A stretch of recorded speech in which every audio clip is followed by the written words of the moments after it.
बिस्मिल्लाहिर्रहमानिर्रहीम। अस्सलाम वालेकुम डियर स्टूडेंट्स, उम्मीद करती हूँ आप सब खैरियत से होंगे।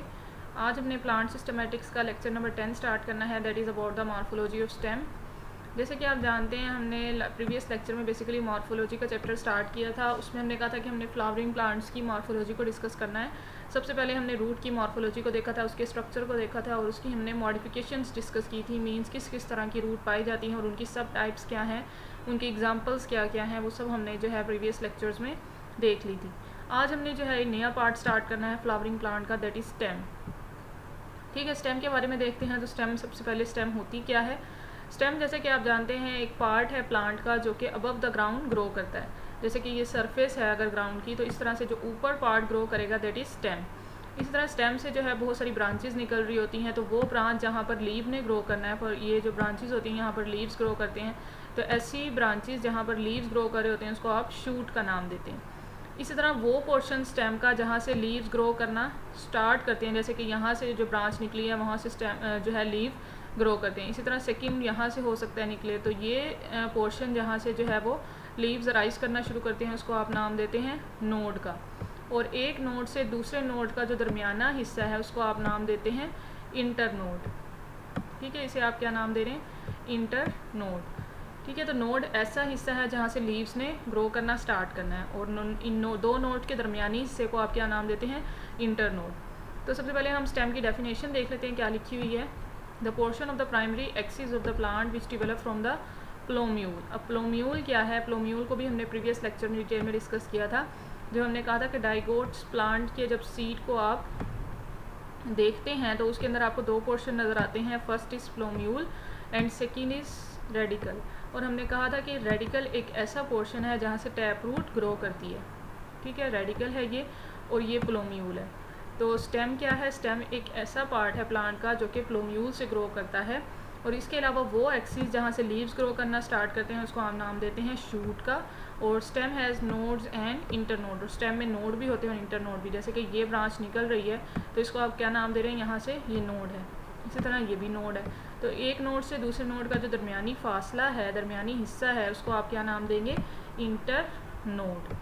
इसी तरह ये आपको जो है पूरे प्लांट की मॉर्फोलॉजी नज़र आ रही होगी एनाटॉमी साथ साथ। इसमें क्या है, ये आपको रूट्स नज़र आ रही हैं जिसमें टैप रूट भी है, रूट कैप है। इसके बाद ऊपर वाला जो पोर्शन है ये है स्टेम। स्टेम के ऊपर जो एक्सियल पार्ट होता है उसके ऊपर टर्मिनल बर्ड मौजूद होती है। इसके अलावा यहाँ से एक्सिलरी बर्ड्स अराइज कर रही हैं। एक्सिलरी मतलब जो एक्स्ट्रा निकल रही हैं उसको आप नाम दे रहे हैं एक्सिलरी बर्ड्स। और फ्लावर्स ग्रो कर रहे हैं, लीव्स ग्रो कर रहे हैं। ठीक है, तो ये है हमारे पास स्टेम। नेक्स्ट अगर हम देखें कि स्टेम की बेस पर कौन कौन से प्लांट्स पाए जाते हैं, हमने स्टेम की बेस पर प्लांट्स को 3 कैटेगरीज में डिवाइड किया हुआ है, that is herb, shrubs and tree. ठीक है, कि अब हर्ब क्या होती है। हर्ब आपको पता है कि एक annual green small sized plant है। ठीक है, कि इसका साइज़ जो है वो स्मॉल होता है, सॉफ्ट होते हैं, यूजुअली ग्रीन होती है इसकी स्टेम। ठीक है, और बिल्कुल सॉफ्ट सी होती है जैसे कि रेडिश। ठीक है, आपके पास इसकी एग्जांपल लिखी हुई है रेडिश। इसके अलावा श्रब आप कहते हैं the woody green plant whose main stem can not be distinguish from its branches. ठीक है, जैसे कि रोज़ की जो मेन स्टेम होती है आपको जो है ब्राउन कलर की नज़र आती है। ठीक है, अब ब्राउन कलर की नज़र आ रही है, उसके अंदर से जहाँ से ब्रांचेस निकल रही होती हैं वो भी आपको ब्राउन वुडी ही नज़र आती हैं। तो इसका मतलब है जिसकी जो मेन स्टेम है वो इसकी ब्रांचेस से डिस्टिंग्विश नहीं हो पा रही होती, हम उसको फ़र्क नहीं कर पा रहे होते कि मेन स्टेम कौन सी है और उसकी जो सब ब्रांचेस निकल रही हैं वो कौन सी हैं। तो उसको आप क्या नाम देंगे, श्रब का। ठीक है, श्रब जो होते हैं हमारे पास बेसिकली टॉलर होती है साइज़ में, और जो हर्ब हैं वो स्मॉलर इन साइज़ होती हैं, बहुत सॉफ्ट सी होती हैं। जबकि जो श्रब हैं वो थोड़ी सी हार्डन होती हैं क्योंकि वुडी होती हैं। और जबकि ट्री जो है वो परीनियल ग्रीन वुडी प्लांट्स होते हैं। ठीक है, परीनियल होते हैं मतलब जिनका जो ग्रोइंग सीज़न है वो सेवरल ईयर्स पर मुश्तमिल होता है। ग्रीन वुडी प्लांट्स होते हैं और उनकी अपराइट एक स्टेम होती है, बहुत स्ट्रॉन्ग सी होती है, स्ट्रेट होती है और 6 फीट से ज़्यादा लंबी तक ये पहुंच सकती है। ठीक है, जिसे आप ट्री कहते हैं और इसका आपके पास एग्जांपल है बेसिकली मैंगो की। ठीक है स्टूडेंट्स, हर्ब, श्रब और ट्री को हमने प्रीवियस लेक्चर्स में भी डिटेल में डिस्कस किया था। हमने हर्ब को कहा था कि हर्ब जो है वो बेसिकली सॉफ्ट स्टेम होती है। ठीक है, इजीली बेंड कर जाती है और स्मॉल साइज्ड होती है। जबकि श्रब जो है वो वुडी स्टेम होती है, लेकिन इसकी जो ब्रांचेस निकल रही होती हैं उसको मेन स्टेम से डिस्टिंग्विश नहीं किया जा सकता, जैसे कि रोज़। और उसके अलावा ट्री हमारे पास अपराइट स्टेम होती है जो कि 6 फीट से ज़्यादा लंबी हो सकती है। परीनियल ग्रीन प्लांट होते हैं। परीनियल मतलब जिनका वुडी या ग्रोइंग सीजन जो होता है वो सेवरल ईयर्स पर मुश्तमिल होता है।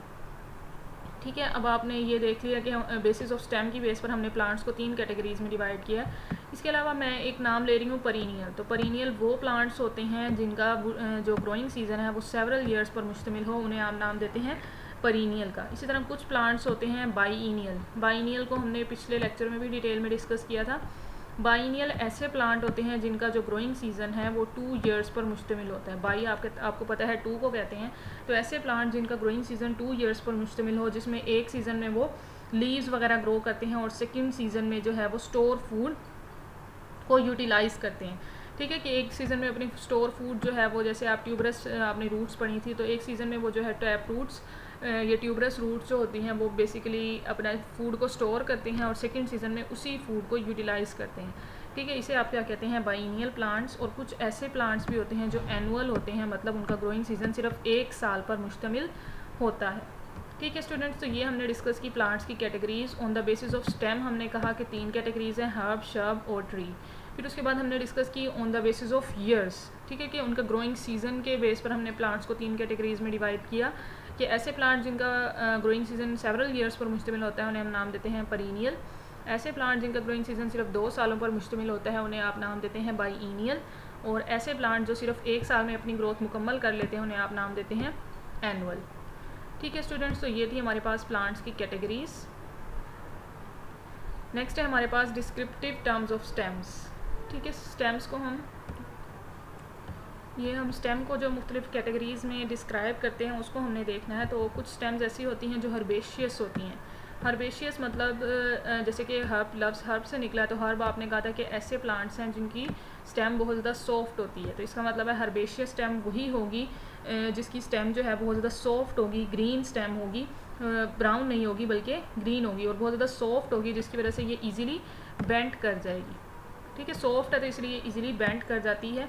इसको आप क्या नाम देते हैं, हर्बेशियस स्टेम। इसके पास आपकी एग्जांपल आ जाती है ब्रासिका प्लांट्स की। इसके अलावा वुडी स्टेम, जैसे कि नाम से जाहिर हो रहा है, वुडी प्लांट्स होंगे जिनकी जो स्टेम होगी वो हार्ड होगी, स्ट्रॉन्ग होगी, जो कि अपराइट पोजीशन में खड़ी होगी और इसको हम आसानी से बेंड भी नहीं कर सकते। ठीक है, और इसकी स्टेम का कलर बेसिकली ब्राउन कलर का होगा जो कि वुडी स्टेम होती है। इसके अलावा फिस्टुलर स्टेम ऐसी स्टेम होती है जिसके इंटरनोड्स अगर मौजूद होंगे तो वो हॉलो होगा, मतलब खाली होंगे, जिसको आप नाम देंगे फिस्टुलर। जैसे कि आपको मैंने पहले भी बताया कि ऐसी स्टेम के ऊपर जो है नोड और इंटरनोड मौजूद होते हैं। तो अगर इंटरनोड हॉलो होंगे तो उसको आप नाम देंगे फिस्टुलर स्टेम। जिसके पास आपके पास बैम्बू की एग्जांपल आ जाती है, शुगर केन वगैरह की। ठीक है, इसके अलावा सॉलिड स्टेम ऐसी स्टेम जिसके अंदर जो इंटरनोड्स हैं वो हॉलो नहीं होंगे बल्कि फिल्ड होंगे किसी न किसी सॉलिड मटेरियल से, जैसे कि ट्रीज़ वगैरह के। इसमें हमने क्या कहा कि फिस्टुलर स्टेम में जो नोड और इंटरनोड हैं वो हॉलो होंगे, उसके अंदर जो है वो खोखले जिसे आप कह सकते हैं। जबकि सॉलिड स्टेम जो हमारे पास होती है उसके इंटरनोड जो है किसी न किसी मटेरियल से फिलअप हुए होते हैं और उसे आप नाम देते हैं सॉलिड स्टेम। ठीक है, जिसमें हमारे पास एग्जांपल आ जाती है ट्रीज़ वगैरह की। और जॉइंटेड स्टेम, जैसे कि नाम से ज़ाहिर हो रहा है, जॉइंट हुए होगी। तो जॉइंट कैसे होगी कि इसमें जो इंटरनोड्स होते हैं वो स्वेल हुए होते हैं, जिसकी वजह से आपको जो स्ट्रक्चर है वो जॉइंटेड नज़र आ रहा होता है। इंटरनोड्स अगर स्वेल हुए होंगे तो इस तरह से, अगर ये इंटरनोड है तो ये इंटरनोड स्वेल है, यहाँ से नोड बन रहा है, ये भी नोड है, तो इस तरह से आपको जॉइंटेड स्टेम नज़र आ रही होगी, जिसकी बेस पर आप कह सकते हैं कि ये जॉइंटेड स्टेम है, कि ये इंटरनोड है तो ये इंटरनोड स्वेल किया हुआ है, तो इसे आप क्या कह रहे हैं, जॉइंटेड स्टेम। इसमें आपके पास एग्जांपल आ जाती है ग्रासेस की स्टेम की। ठीक है, सिलेंड्रिकल स्टेम ऐसी स्टेम है जिसके अंदर जो स्टेम होती है वो स्ट्रेट होती है और राउंडेड होती है। बेसिकली उसकी शेप जो है सिलेंड्रिकल, नाम से जाहिर हो रहा है, राउंडेड स्टेम होगी, तो उसे आप क्या नाम देंगे, सिलेंड्रिकल स्टेम। जिसके पास आपकी एग्जांपल आ जाती है रोज़ की। ठीक है, रोज़ प्लांट जो है हमारे पास। इसके अलावा एंगुलर स्टेम ऐसी स्टेम जिसके ऊपर ऑल्टरनेट रिजेस और फरोज बनी होंगी, मतलब स्मूथ सरफेस नहीं होगी स्टेम की, रिजेस और फरोज खुरदरी सतह होगी, तो उसे आप क्या नाम देंगे, एंगुलर स्टेम। जिसमें आपके पास एग्जांपल है ओसीमम की, जिसे आप न्याज़बो कहते हैं उर्दू में, ओसीमम। ठीक है, इसके अलावा आपके पास है फ्लैटेंड स्टेम, जैसे कि नाम से जाहिर हो रहा है कि इसकी जो स्टेम होगी बिल्कुल फ्लैट होगी और प्लेट लाइक, जैसे कि बिल्कुल फ्लैट और प्लेट लाइक इसकी स्टेम होगी। इसमें आपके पास एग्जांपल आ जाती है ओपनशिया वगैरह की। और ज़ीरोफिटिक मतलब ऐसे प्लांट जिसमें जो कि डेजर्ट वगैरह के एरियाज़ में पाए जाते हैं, उनकी बेसिकली स्टेम जो होती है वो बिल्कुल फ्लैटेंड होती है, इसलिए आप कह सकते हैं कि ज़ीरोफिटिक जो प्लांट होते हैं वो फ्लैटेंड स्टेम कैरी करते हैं। इसके अलावा सकुलेंट स्टेम है। सकुलेंट स्टेम ऐसी स्टेम जिसके अंदर थिक और फ्लैशी मटेरियल मौजूद होगा, ठीक है, जिसे आप क्या कहेंगे, थिक और फ्लैशी स्टेम। और इसके पास आपकी एग्जांपल है यूफोरबिया की, ठीक है, यूफोरबिया इसके पास आपकी एग्जांपल है। और हेयरी स्टेम मतलब ऐसी स्टेम जिसके ऊपर हेयर्स मौजूद होंगे, उसे आप क्या कहेंगे, हेयरी स्टेम। जैसे कि सनफ्लावर, इसके ऊपर बहुत ज़्यादा हेयर मौजूद होते हैं स्टेम के ऊपर, तो उसे आप क्या नाम देते हैं, हेयरी स्टेम। इसी तरह स्पाइनी स्टेम, स्पाइन जिसके ऊपर पाए जाएंगे या जिसके ऊपर थॉर्न्स वगैरह मतलब शार्प जो है वो लीफ, अगर वो बेसिकली जो मौजूद होते हैं ना स्पाइंस, वो बेसिकली या तो मॉडिफिकेशन होती हैं लीफ की या फिर स्टेम की, तो उसे आप क्या कहेंगे कि है तो स्टेम, उसके ऊपर स्पाइंस वगैरह मौजूद हैं, शार्प स्टेम होती है इनकी, उसे आप नाम देंगे स्पाइनी स्टेम। और इसके पास आपकी एग्जांपल है किक्कर की, ठीक है, किक्कर जिसे आप कहते हैं कैशिया, ठीक है। और प्रिकली स्टेम, ठीक है, प्रिकल्स मतलब बहुत ज़्यादा शार्प इनकी जो है वो होते हैं कांटे जिसे आप कह सकते हैं। इसकी आपके पास मोस्ट कॉमन एग्जांपल है रोज़ की। रोज़ के प्लांट जब आप लेते हैं तो रोज़ के जो नीचे उसकी स्टेम होती है, आपको पता है उसके ऊपर जो है वो कांटे पाए जाते हैं। तो आप जैसे आप बहुत ज़्यादा एग्जांपल भी मशहूर है कि फूल के साथ कांटे तो ज़रूर होते हैं, तो इसी तरह इससे आप लोगों ने याद रखना है कि रोज़ की जो स्टेम होती है उसके ऊपर प्रिकल्स मौजूद होते हैं, ठीक है, तो उसे आप क्या कहेंगे, प्रिकली स्टेम। तो ये थी हमारे पास डिस्क्रिप्टिव टर्म्स ऑफ स्टेम, जिसमें आपने कहा कि कुछ स्टेम बहुत ज़्यादा सॉफ्ट होती हैं जिसे आप हर्बेशियस स्टेम कहते हैं। वुडी स्टेम मतलब जिसकी स्टेम जो है वो स्ट्रॉन्ग होगी, ब्राउनिश इन कलर होगी। और कुछ की स्टेम जो है फिस्टुलर होती है मतलब इंटरनोड्स हॉलो होते हैं। और कुछ की स्टेम जो है वो सॉलिड होती है मतलब इंटरनोड्स फिल्ड हुए होते हैं। जॉइंटेड स्टेम मतलब इंटरनोड्स स्वेल किए होंगे। इसी तरह सिलेंड्रिकल स्टेम मतलब जो स्टेम होगी वो राउंडेड इन शेप होगी। और एंगुलर स्टेम ऐसी स्टेम जिसके ऊपर रिजिज और फरोज मतलब स्मूथ सरफेस नहीं होगी, उसकी जो सरफेस है वो रफ होगी। इसके अलावा फ्लैटेंड स्टेम मतलब ऐसी स्टेम जो प्लेट लाइक बिल्कुल फ्लैट होगी, ज़ीरोफिटिक प्लांट्स में मौजूद होती है। सकुलेंट स्टेम मतलब फ्लैशी स्टेम को आप कहते हैं। हेयरी स्टेम जिसके ऊपर हेयर्स मौजूद होंगे। स्पाइनी स्टेम जिसके ऊपर स्पाइंस और थॉर्न्स वगैरह मौजूद होंगे। और प्रिकली स्टेम जिसके ऊपर प्रिकल्स पाए जाएंगे, ठीक है स्टूडेंट्स। तो ये थी descriptive terms of stem. Next हमने देखना है इसकी टाइप्स को स्टेम की। जैसे हमने रूट्स की टाइप 2 डिस्कस की थी, टैप रूट और एडवेंटिशियस रूट्स। इसी तरह हमारे पास स्टेम की भी 2 टाइप्स हैं, that is aerial stem and underground stem. जैसे कि नाम से जाहिर हो रहा है, नेम इंडिकेट कर रहा है कि एरियल स्टेम जो ऐसी स्टेम जो कि अबव द ग्राउंड मौजूद होगी, उसे आप नाम देंगे एरियल स्टेम। और अंडरग्राउंड स्टेम मतलब ऐसी स्टेम जो कि बिलो द ग्राउंड पाई जाएगी और अपने अंदर फूड मटेरियल को स्टोर करेगी। जैसे कि ट्यूबरस रूट्स को हमने देखा था, इसी तरह ट्यूबरस स्टेम भी होती हैं हमारे पास जो कि अंडरग्राउंड पाई जाती हैं और फूड को स्टोर करती हैं। उसे आप क्या नाम देंगे, अंडरग्राउंड स्टेम। जिसमें हमारे पास एग्जांपल आ जाती है बेसिकली राइजोम्स वगैरह की, ट्यूबर्स की, बल्ब्स वगैरह की, जिसको हमने नेक्स्ट लेक्चर में इंशाल्लाह डिटेल में डिस्कस करना है। आज हमने जो डिटेल में डिस्कस करना है that is about the aerial stem, मतलब ऐसी स्टेम जो कि अबव द ग्राउंड मौजूद होती है, एयर में पाई जाती है, डायरेक्टली इन कंटेक्ट होती है हवा के साथ, उसे आप क्या नाम देते हैं, एरियल स्टेम। ठीक है स्टूडेंट्स, तो सबसे पहले हम एरियल स्टेम की डेफिनेशन देख लेते हैं कि एरियल स्टेम क्या होती है। The stem which grows above the ground मतलब अबव द ग्राउंड पाई जा रही है और एक्सपोज होती है एयर के साथ, उसे आप क्या नाम दे रहे हैं, एरियल स्टेम। जैसे मैंने आपको पहले भी डेफिनेशन में बताया, ठीक है। स्टेम कोई भी ऐसा पार्ट होता है जो अबव द ग्राउंड को ग्रो करता है, लेकिन एक्सेप्शंस कुछ पाई जाती हैं जिसकी बेस पर हम जो है वो स्टेम को 2 पार्ट्स में डिवाइड करते हैं, 2 टाइप्स में डिवाइड करते हैं, that is aerial stem and underground stem. तो ऐसी स्टेम जो कि एरियल होगी मतलब हवा से डायरेक्टली इन कंटेक्ट होगी और अबव द ग्राउंड मौजूद होगी, उसे आप नाम देंगे एरियल स्टेम का। इसकी हमारे पास 3 जो हैं वो टाइप्स मौजूद हैं। सबसे पहले है रिड्यूस्ड एरियल स्टेम, मतलब ऐसी स्टेम जिसकी जो स्टेम जो होगी बहुत ज़्यादा रिड्यूस्ड होगी, कम होगी, छोटी सी होगी, उसे आप क्या नाम देंगे, reduced aerial stem. Stem is very reduced and present in the form of green structure above the thick roots. जैसे कि आपको यहाँ पर एग्जांपल नज़र आ रही है रेडिश की, तो ये रेडिश जो है हमारे पास आपको पता है ट्यूबरस रूट है, ठीक है। ये इसका जो पार्ट है रूट है इसका, बेसिकली ट्यूबरस रूट जो कि अपने अंदर फूड मटेरियल को स्टोर करती है। इसके अलावा ये आपके पास जो नज़र आ रही है ये आपको स्टेम नज़र आ रही है और स्टेम के साथ ही आपको इसकी जो है वो लीव्स निकलते नज़र आ रहे होंगे, ठीक है, यहाँ से लीव्स भी निकल रहे हैं। तो ये जो हमारे पास स्टेम है इसमें कैसा नज़र आता है कि लीव्स जो हैं वो डायरेक्टली रूट से ग्रो कर रहे हैं। शायद इस तरह से आपको नज़र भी आ रहा हो कि ये जो लीव्स हैं डायरेक्टली जो है वो रूट से ग्रो कर रहे हैं, आपको लग रहा होगा, लेकिन इसके अंदर जो स्टेम होती है वो बहुत ज़्यादा रिड्यूस्ड इन साइज़ होती है, जिसकी वजह से लगता है कि जो लीव्स हैं वो डायरेक्टली रूट से ग्रो कर रहे हैं। ठीक है, तो इसमें आपको जो है एग्जांपल दी हुई है रेडिश की और टर्निप की, शलजम वगैरह की। शलजम में भी बिल्कुल इसी तरह होता है कि आपके पास जो वेजिटेबल होती है वो जो बेसिकली रूट होती है, ट्यूबरस रूट। ठीक है, ये रूट है आपके पास टर्निप की, और इसके ऊपर आपके पास जो है वो इसके लीव्स भी निकल रहे होते हैं, और लीव्स बेसिकली स्टेम से ग्रो करते हैं, लेकिन वो स्टेम इतनी रिड्यूस्ड इन साइज़ होती है कि ऐसा लगता है कि वो डायरेक्टली रूट से ही ग्रो कर रहे हैं। ठीक है, तो ये हमारे पास थी रिड्यूस्ड एरियल स्टेम। नेक्स्ट है हमारे पास एरेक्ट स्टेम। एरेक्ट मतलब ऐसी जो स्टेम जो कि अपराइट खड़ी होगी, स्ट्रॉन्ग होगी, उसे आप क्या नाम देंगे? एरेक्ट स्टेम का।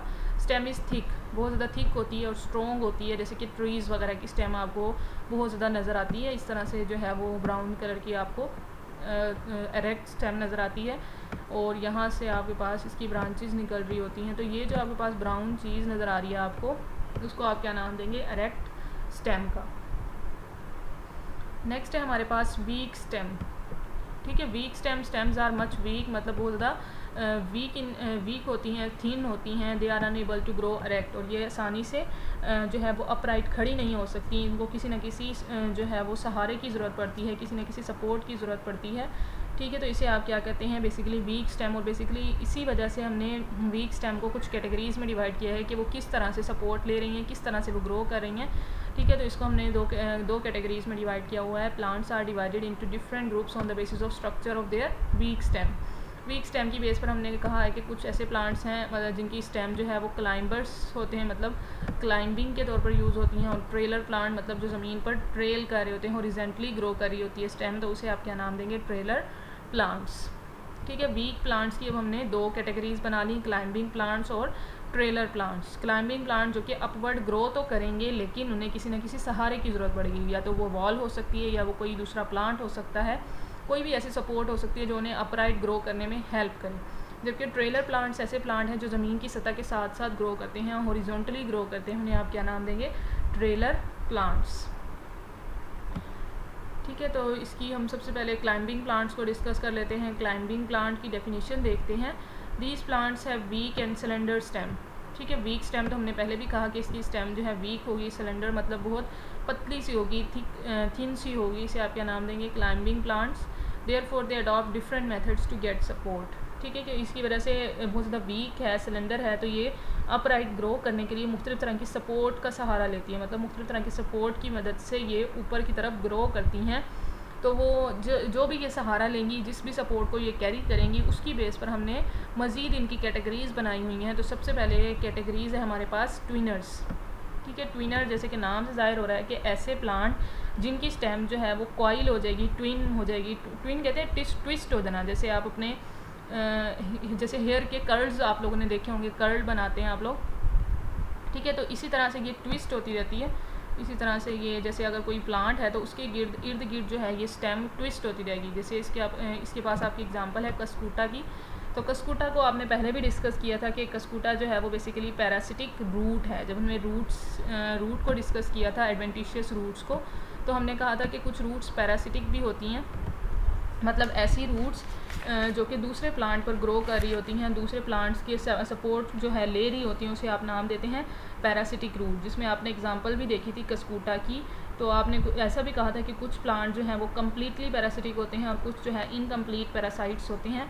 कम्प्लीटली पैरासाइट मतलब ऐसे पैरासाइट जो कि जाइलम और फ्लोएम दोनों के अंदर कंडक्शन के लिए अपने जो है वो रूट्स को ग्रो करवाते हैं, लेकिन कुछ ऐसे भी हैं वो जो सिर्फ जाइलम के ऊपर जो है वो अपना कंट्रोल लेते हैं ताकि वहाँ से वाटर की जो है कंडक्शन दे सकें। तो ऐसे प्लांट जो कि पैरासिटिक होते हैं उसके अंदर ट्विनर्स मौजूद होती हैं, मतलब उनके जो स्टेम होती है बेसिकली ट्विन करती जाती है किसी भी होस्ट प्लांट पर। अब ये आपको जो नज़र आ रहा है ये होस्ट प्लांट है, और ये जो आपको ब्लैक कलर में या रेड कलर में जिसको मैंने इंडिकेट किया है वो आपके पास कस्कूटा प्लांट है। ठीक है, इसकी रूट्स जो हैं वो होस्ट प्लांट के जाइलम और फ्लोएम के अंदर पेनिट्रेट कर जाती हैं ताकि वहाँ से फूड मटेरियल की जो है वो एब्जॉर्ब कर सकें। जबकि इसकी जो स्टेम है वो इस तरह से ट्विन होती जाती है, मतलब क्वाइल होती जाती है, तो इसे आप क्या कहेंगे, ट्विनर्स। ठीक है, तो ऐसे प्लांट जो कि दूसरे प्लांट से सपोर्ट लेते हैं और इनके पास कोई स्पेशल ऑर्गन नहीं होता क्लाइंबिंग का, मतलब खुद के पास कोई ऑर्गन नहीं है, बस जो है वो ट्विस्ट होते रहते हैं, उसको आप क्या नाम देते हैं, ट्विनर्स का। तो इसके पास आपकी एग्जांपल है कस्कूटा की। नेक्स्ट है हमारे पास टेंड्रिल क्लाइंबर्स, मतलब ऐसे क्लाइंबर्स जिनके पास अपनी कोई ना कोई सपोर्ट मौजूद है, अपना कोई ना कोई स्ट्रक्चर मौजूद है सपोर्ट के साथ रहने के लिए। जैसे कि आपको यहाँ पर नज़र आ रहा होगा टेंड्रिल। ठीक है, टेंड्रिल मतलब इसने अपनी ही स्टेम को क्वाइल कर लिया है, अपनी ही स्टेम को क्वाइलिंग स्ट्रक्चर बना ली है ताकि सपोर्ट कर सके किसी न किसी स्ट्रक्चर के साथ। ठीक है, अब आपको यहाँ पर नज़र आ रहा होगा बैम्बू स्टिक। ठीक है, कि बैम्बू स्टिक यहाँ पर खड़ी है। जैसे आप लोगों ने मनी प्लांट्स ग्रो करवाए होंगे, मनी प्लांट्स को आप किसी न किसी स्टिक के साथ जो है वो बांध देते हैं ताकि उसकी जो स्टेम है वो कंटिन्यूसली उसके साथ ट्विस्ट होती रहे और वो ग्रो करती रहे। तो इसी तरह ये टेंड्रिल क्लाइंबर्स क्या होते हैं कि ये भी अपनी स्टेम को टेंड्रिल की तरह जो है वो बना लेते हैं, ग्रो करवा लेते हैं ताकि क्वाइलिंग जो है वो, और बेसिकली इनकी जो क्वाइलिंग या टेंड्रिल जो अपीयर हो रहे होते हैं वो अपेक्स पर अपीयर होते हैं। जैसे कि नीचे से स्टार्ट नहीं हुई क्वाइलिंग बल्कि अपर साइड से स्टार्ट हुई है, तो इसे आप क्या कहेंगे, अपेक्स पर जो है वो इनकी क्लाइंबिंग अपीयर होती है। ठीक है बेटा, तो ये जो हमारे पास टेंड्रिल क्लाइंबर है बेसिकली अपेक्स पर टेंड्रिल्स बनाते हैं और किसी न किसी स्पोर्ट के साथ ग्रो करते रहते हैं। इसमें आपके पास मोस्ट कॉमन एग्जांपल है मेलन्स की और कोकम्बर वगैरह की। ठीक है, तो इसमें जो आपको प्लांट या फ्रूट जो आपको नज़र आते हैं मेलन्स और कोकम्बर, उसमें भी आपको टेंड्रिल बने उसकी स्टेम पे नज़र आते हैं जब आप लेकर आते हैं। तो इसमें आपने कहा ट्विनर्स जो है वो बेसिकली ट्विस्ट करते हैं किसी न किसी प्लांट के साथ। इसमें आप कह रहे हैं टेंड्रिल क्लाइंबर्स बेसिकली टेंड्रिल्स बनाते हैं, क्वाइल्स बनाते हैं ताकि सपोर्ट के साथ क्वाइल आसानी से कर सकें। ठीक है, तो ये वीक प्लांट की हमारे पास सब ब्रांचेस थी। नेक्स्ट है हमारे पास रूट क्लाइंबर्स, मतलब ऐसे प्लांट जो अपनी रूट को पेनिट्रेट कर देते हैं किसी न किसी होस्ट प्लांट के साथ, उसको आप क्या कहेंगे, रूट क्लाइंबर्स। रूट क्लाइंबर्स में हमारे पास बेसिकली एग्जांपल होती है पेपर की।